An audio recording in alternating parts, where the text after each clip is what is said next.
Welcome back. You're listening to The Voice of Russia in London with me, Brendan Cole.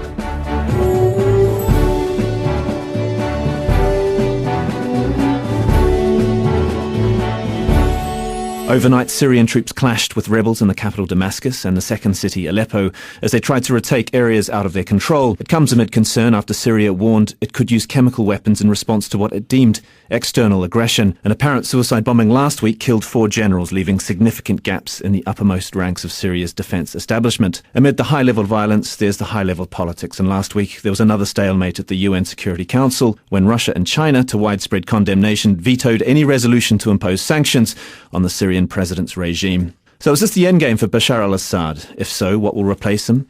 And what will it mean not just for Syria, but for the wider region? Well, to discuss this, I'm joined in the studio by Jonathan Steele. He's a Guardian columnist, foreign correspondent and author. Also in the studio with me is Nadim Shehadi. He's an associate fellow of the Middle East and North Africa programme at the Chatham House think tank in London. On the line from Beirut is Sharmine Narwaniand. She's a Middle East analyst and senior associate at St Antony's College, Oxford. And in Russia, we have Isaev, head of the St Petersburg Centre for Modern Middle East Studies. Thank you very much for joining me. I'm going to start with the issue of chemical weapons. Jonathan Steele, didn't we already know this? And is this somewhat of an own goal by the regime? What are they trying to do? Well, I think everybody knew that they had chemical weapons. They'd never formally, publicly admitted it before. But I think what they're trying to do is to forestall any kind of invasion in order to deal with the chemical weapons, because there has been speculation in the media that Israel or the United States, either of them or both, would somehow intervene militarily in the country to sort of, quotes, unquote, secure these chemical weapons. And I think the regime wanted to say, we've got it all in hand. We're perfectly capable of guarding these weapons ourselves. We're not going to use them anyway, but we would if there is foreign invasion. So it was a double-headed statement that they made. Nadim Shehadi, what do you make of it? Well, it's also a way of showing that we are better off with the regime, because the story started off with questioning what would happen to the chemical weapons should the regime fall. And there was questions that they could fall into the wrong hands, they could be used by Hezbollah and all that. So in a way, it's to reinforce that we are better off with the regime having them. I'll turn to you, Sharmine Narwaniand, in Beirut. Do you see this statement yesterday about chemical weapons as something akin to the latest move in a propaganda war? This is a strong message that Damascus is trying to send out. Well, I think you're absolutely right. What we've seen in the last 2 weeks in Syria is an escalation of perception-building activities, starting from alleged defections and a fake massacre, and then city bombs, assassinations. It was inevitable that there would be a continued build-up on these perceptions, and many people were anticipating chemical weapons would be brought into the dominant narrative. Let's not forget that 2.5-3 years ago, these same countries, Western powers, and some in the Gulf were whining and dining Assad. He had the same arsenal then as he does now. Isaev, I'll turn to you. Talking about that arsenal that Syria has, Russia has something to do with that, doesn't it? And is this a problem for Putin? I think that the question of Syrian chemical weapons is very widely discussed by some media. I think it's a part of informational war. Of course, Syria, as many other countries in the Middle East, has any weapons specially made for protection of the country. And I think that's a question of intervention so widely discussed in the last months. I think, of course, very important for Syria and for the country of the Middle East, and for Russia, of course, as the main supporter of Syria in the Middle East. The idea of the regime is trying to show that it can protect itself from any intervention. Jonathan Steele, Sharmine Narwaniand refers to perception building, and indeed, I suppose you could argue that the West is complicit in this. There's a war of words on both sides. What kind of impact are comments having? Very depressing, because they're completely one-sided. I mean, on the one hand, they say they support the Annan plan, and they've now given it another 30 days. But the Annan plan calls for negotiations, it calls for political dialogue, it calls for the opposition to step up to the plate and agree on dialogue, and also to have a ceasefire. And yet the West is actively supporting the arming of the rebels all the time, and never tells them that they should try and negotiate and make peace. And in fact, recently the Syrian National Council and the Muslim Brotherhood leaders in Syria said they no longer accept the Annan plan and they have no confidence in it. Instead of being condemned by the West for making that statement, from basically pulling out of the Annan plan, they've kept silence about it. So it's completely one-sided, and I think this is really damaging because it gives the rebels a feeling they have a carte blanche. Nadim Shehadi, what do you think of that? I mean, I would give it another name. I would call it a mind game, which I think the regime plays much better than the West. The basis of the mind game is that the power of the regime depends on our perception that the Assad regime is indispensable, that it is irreplaceable, and that after it is chaos and chemical weapons, al-Qaeda, sectarian civil war, Iraq, Afghanistan, everything we fear is going to come after the regime. And this worked for a very long time because many of the statements from the West echoed that the regime narrative, in the sense that they doubted the unity, or they were questioning the credibility and unity of the opposition, whether it was a real alternative or not. Sharmine mentioned that everybody wined and dined Assad. As recently as September 2010, Assad was probably the star of Western engagement in the region. So I think what's happened is that he's lost credibility in that mind game. It's now obvious that a lot of the problems that he promised to resolve were of his own creation. Arming Hezbollah and then promising to control it, sending al-Qaeda to Iraq and promising to control it. All these mind games that the regime used to play don't work anymore. You're listening to The Voice of Russia in London with me, Brendan Cole. We're discussing the conflict in Syria. With me is Jonathan Steele of The Guardian, Nadim Shehadi of Chatham House, Middle East analyst Sharmine Narwaniand, and in Russia, Gumay Isaev from the Centre for Modern Middle East Studies. Sharmine Narwaniand, you were in Syria quite recently. What's your experience of the reports of the level of violence in the last few weeks? The reports are that there's a spike of violence. Does that chime with what you had seen on the ground? Well, I certainly didn't see anything like this. I was there in June. And what we're seeing now is very recent, just the last week, really. So no, this is unprecedented in the 16 months of conflict and crisis in Syria. But in a mere few days, the government has regained control of most streets and neighborhoods in Damascus, and one anticipates that the same will possibly be even quicker in Aleppo and anywhere else these folks go into. So this is no. In fact, let me be clear in saying that in June when I was there, I went there to learn specifically about what was going on in the ground and to speak to the UN mission that was still operational. And it was very clear that since May, when for the first time in this conflict, more Syrian troops had been killed than civilians. And please note that in civilians also includes armed groups or individuals who are armed in civilian clothing. It transpired that, in fact, the Syrian government or the Syrian army had taken control throughout the country from, in hot spots from about 60% to all the way to 90%. So, when you see this escalation of activity coming right before a UN Security Council vote that would have formed the grounds for future military intervention, you can see that perhaps it was a desperate effort on behalf of Syria's enemies, because clearly the Syrian army had gained significant control on the ground by the time the UN vote was coming up. So activists exaggerating the gains of the rebels, and the media is part of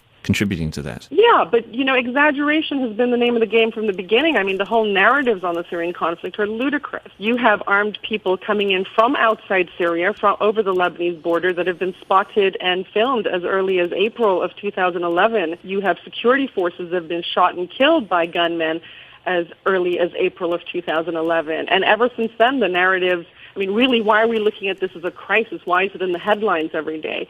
It's because of that casualty count number, and the casualty count figures are absolutely ludicrous. They do not take into account security people who've been killed. They do not take into account armed men who are in civilian clothing who've been killed. They do not take into account pro-regime civilians who've been killed. In fact, I've written in February of 2011 that I believe there's parity in violence when you investigate those numbers. Jonathan Steele from The Guardian. I guess we have sympathies with the rebels. That's a war narrative we all understand, and it's one that's been borne out in Libya and in Egypt. Well, what are we to make of, say, for instance, the funeral last week of the intelligence chief. He was Syria's highest-ranking Christian, I suppose. There were people chairing the army. Is that a snapshot of the level of support that Assad has? Well, I think that's certainly true. I mean, I was last in Damascus in February this year, not as recently as Sharmine, but it was clear then that there were a lot of people who supported the government at that time, and there are a lot of people who were in the middle, who feared civil war, and who accepted the narrative that Nadim Shehadi has been trying to counter, that actually things would be worse if Assad went, at least for them, if they're in the Christian minority, many of the Sunni business community. So there's a lot of fear of uncertainty and of what would come next. And, of course, there is this issue of sectarian clashes. We know that these have been going on in the Homs area and Hama, around where there are villages around which are either Alawite or Sunni, and there have been kidnappings and murders of ordinary civilians which have rather gone out of control, and it's not the fault either directly of the Free Syrian Army, the rebel army, or of the government. This is just internal dynamic. Gumar Isaev in St Petersburg, with regard to arms coming into Syria, is it widely reported in Russia the level of Russian arms coming into the country? So there was some contract between Syria and Russia, and you know that Russia and Syria are long-period partners, beginning with the Soviet period, and Russia supported Syria with different kind of weapons. There was no any relations in the 90s because of problems in Russia, but we know that Russia in the last years had some contracts with Syria, and of course Russia supported Syria with weapons. But I'm telling that mainly these kind of weapons are not the weapons that can be used against civilians. I'm telling about anti-aircraft systems, missiles, and so on. Of course, I think that in every Middle East country there are a big number of weapons. I think that the more important question is the supporting of weapons that is made from other countries, that the support of rebels, yes, that supported from other countries, from Turkey, from the Lebanese border, white border, and of course it's a very important question. And I think that the idea of information war, when always only Russian support is discussed everywhere. You can see in newspapers or broadcasts that's always telling about that Russia is supporting dictators and so on. I think it's a bad idea. Nadim Shehadi from Chatham House. The Free Syrian Army are not necessarily angels. Some of their weapons may fall into the wrong hands. Will flooding Syria with arms to arm the rebels make the country harder to govern if Assad goes? Or is it the best way to get Assad out of power? What we've been seeing in last year in Syria in terms of international policy as opposed to with Libya is the lack of appetite for intervention from the West. What the narrative I've heard so far from your three speakers lacks is the recognition that there is a popular revolt against the Assad regime in Syria, and that this is irreversible, and that the regime can in no way regain power. It's lost its ability to make its own people believe in its power. The only people who believe in its power are in the West, I think. What the Free Syrian Army and the other rebels are doing is to protect the protesters that started largely as non-violent protesters against the legitimacy of the Syrian regime. And this is something neither the Syrian regime nor its supporters have ever acknowledged. And in fact, they cannot acknowledge it because the Syrian regime can, of course, suppress the revolt. It can kill many people, and it's very able to win the battle with the Free Syrian Army and the rebels. They're very badly armed. They only have small arms, whereas the regime has, at least in the perception of people, Russian arms. It is Russian bombs that are being, and Russian tanks and Russian Stalin's organs that are bombing the cities. The regime cannot even acknowledge for one single day, and it hasn't, that there is such an uprising. It's portraying it as a foreign-driven conspiracy against the regime, and that, I think, has very little credibility. I think the supporters of the regime have to at least give lip service to the revolt and acknowledge that the regime cannot regain its... Jonathan Steele. Well, I think both things are true. I think it was a popular uprising at the beginning, and of course there's still many people who are part of the popular rising, but it's been transformed in the last few months into foreign intervention, mainly by Qatar and Saudi Arabia, with the backing of Turkey and the United States, in order to topple the regime for strategic interests. And when I was there in February, I talked to many people who were part of the popular uprising. I spent time with them. They took me to an illegal demonstrations where we could have been shot at if the security forces had come round the corner. And these people were against the militarization of the conflict. I said to them, do you want outside military intervention by NATO like in Libya? They said, no way. We want this to be a peaceful protest. The trouble is it has been hijacked. The peaceful uprising has been hijacked by outside forces with their own agendas. Sharmine Narwaniand, what do you make of that? Has a peaceful protest been hijacked? It's been hijacked right from the beginning. I mean, if you talk to, as I did in January, inside Syria with domestic opposition figures, people who have spent years, if not decades, in Assad's prisons, they are absolutely against the militarization of the conflict. They're against the foreign intervention in this conflict, and they're against sanctions. I mean, I don't think Nadim has been in Syria any time in the last 16 months. I'm not sure. He can correct me on that. But to say that the Syrian people have lost faith is a very strange exaggeration. You know, it's the kind of Kool-Aid one gets living outside Syria. Let me make something clear, and I know Jonathan has actually written about this, about, whether populations support Assad or not. I mean, we're still in a situation where the Syrian government has not lost its base. The major cities in Syria still support the regime, whether out of fear of what comes next or genuine support. And I suspect as militarization escalates, the support for the regime will increase among these populations. So you have the major cities, you have minority groups, you have the business elite, which has been the most vulnerable of them all, you have the government elite, you have armed forces, and most importantly, you have the secular Sunni. The Ba'ath Party is made of 3 million members. Most of these people are Sunni, and they are scattered throughout the country. You know, now we're talking about millions and millions of Syrians who just at a base support the regime or would rather not have what would come after it, okay? So it's not true. In terms of hijacking this, let's make it very clear. The reason you don't have overt Western military intervention is because these countries have decided not to wage the conventional wars that they did in Afghanistan and Iraq anymore. They're far too costly, and they don't garner them votes. So, you have the U.S. military developing unconventional warfare strategies, and countries like Syria and Libya are ideal for these strategies. You have a sliver of the population that's actively anti-government. You have a sliver that is actively pro-government, and then you have an uncommitted middle population. And the goal of unconventional warfare is through information warfare and other means to sway that middle population. This is language from the unconventional warfare manual itself of the U.S. military special forces. The intensification of propaganda, psychological preparation of the population for rebellion, creating agitation and public discontent on the ground through strikes and boycotts, and then very specifically, Brendan, quote, the infiltration of foreign organizers and advisors and foreign propaganda material, money, weapons, and equipment.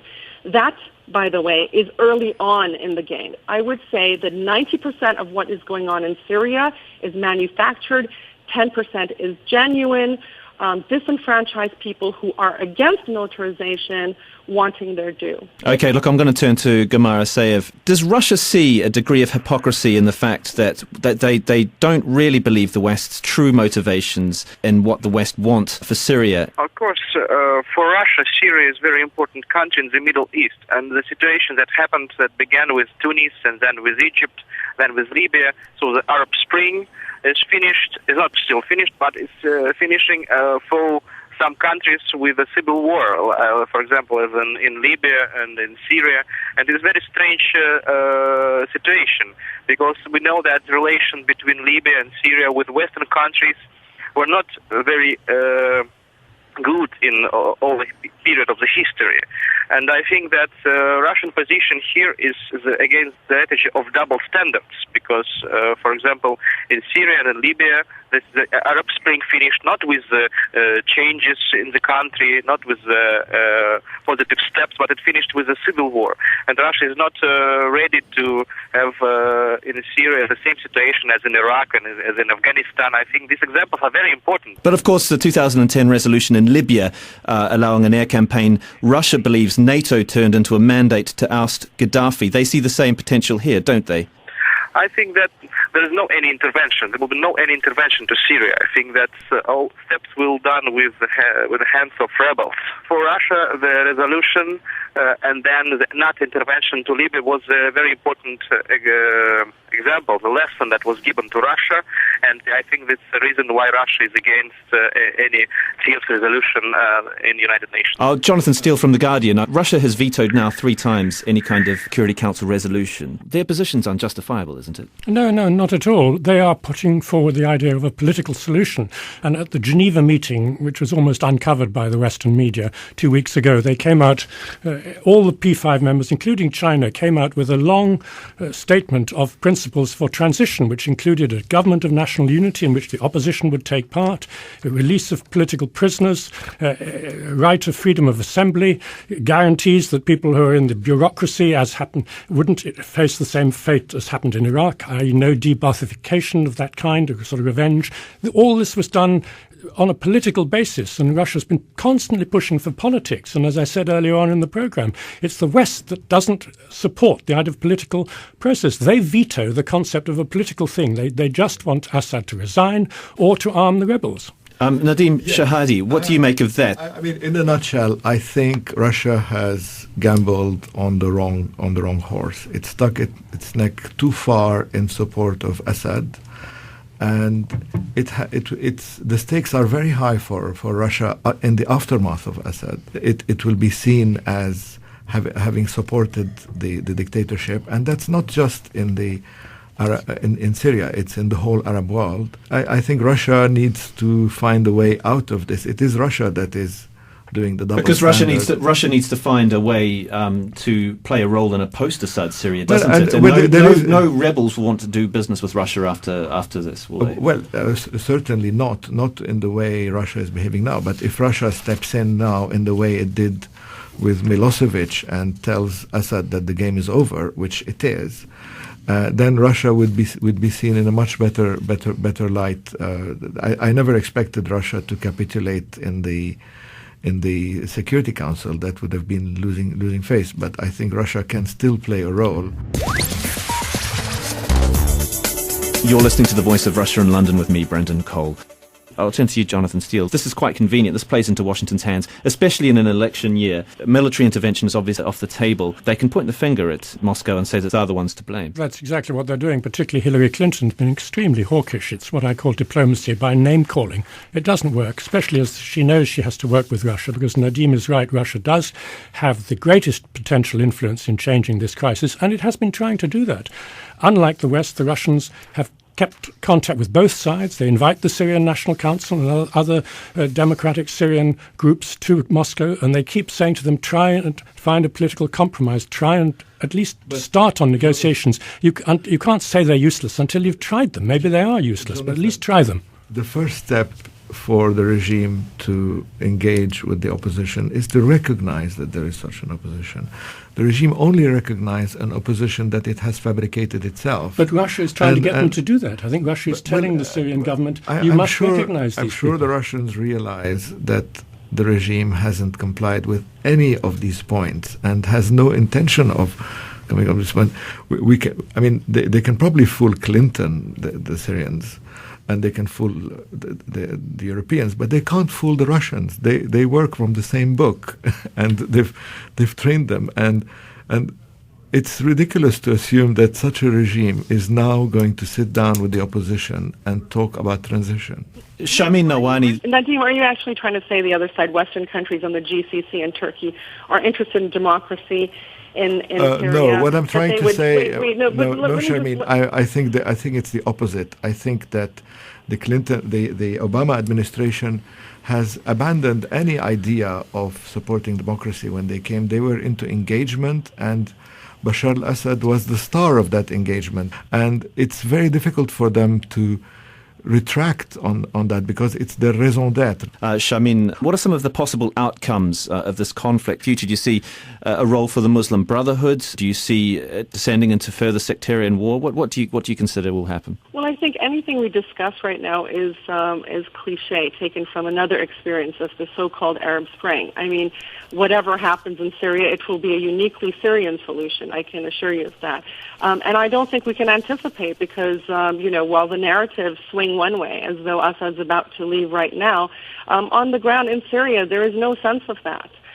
There might be the euphoria among, a sliver of the population. That is true. There's no sign of it yet, in my view. In terms of possibilities in Syria, I think, we keep forgetting from the early days, the government did put forth reforms. They may not be significant, but we're taking breadcrumbs from the Bahrainis and the Jordanians and the Moroccans and lauding them as big, huge breakthroughs. Even the Saudis promising women elections or participating in tiny little elections in 2015. But in Syria, you've actually had some significant steps. And instead of embracing those and being collaborative and helping, as in fact Russia, China, the BRICS, and other players have done, the West and the GCC and Turkey are just going, all guns for regime change, and they're the spoilers in this. And Nadim Shehadi, you wrote in the New York Times in May that the important thing is that we learn lessons from Iraq. Can those lessons from Iraq be learnt? Well, there are two lessons from Iraq. One is that the longer you maintain the dictator in power, killing his own people and impoverishing the population with sanctions, the worse the transition will be when he leaves. But the more important lesson from Iraq is that the region has radically changed from 2003. After Saddam was deposed, nobody in the region, none of the rulers in the region had any interest in Iraq succeeding. They all contributed to spoiling Iraq. And I think that there's been such a radical change in political culture in the region after the Arab Spring that I expect that there will be the opposite after Assad, that all the regional powers will contribute to stabilizing Syria rather than destabilizing it after the departure of Assad. And Jonathan Steele from The Guardian, just with reference to the region, do you see a recalibration of power across the region? Well, the Muslim Brotherhood does seem to be the big winners, obviously, in Egypt, in Tunisia, and they are already, if you like, in power in Turkey. And I think if there was a genuine change and we minimised the bloodshed, the Sunni Muslim Brotherhood would become much stronger than they are now. But the other question is the Salafis. We don't know about that. In Libya, the predictions that they would take over proved not to be true, so we don't quite know how strong they are in Syria, but they're certainly trying to become stronger, and al-Qaeda is also trying to get in there. Would we see a weakening of Iran and a change in the regional balance of power there? No, not really, because I don't think Iran is trying to strengthen its influence throughout the region in a sort of militaristic or menacing way. I think that's part of the propaganda. I think the Saudis want to destroy the Arab Spring. They've seen what's happened in Egypt. They've seen what's happened in Tunisia. They want the equation to get into people's mind that Arab Spring means chaos, Arab Spring means civil war, and therefore it's a bad thing, so let's stick with the status quo. So I'd just like to finish by thanking all my guests. Jonathan Steele, columnist for The Guardian and foreign correspondent and author. Nadim Shehadi, the Associate Fellow of the Middle East and North Africa Programme at Chatham House think tank in London. From Beirut, Sharmine Narwaniand, Middle East analyst and senior associate at St Antony's College, Oxford. And in Russia, Isaev, head of the St Petersburg Centre for Modern Middle East Studies. Thank you for joining me here on The Voice of Russia.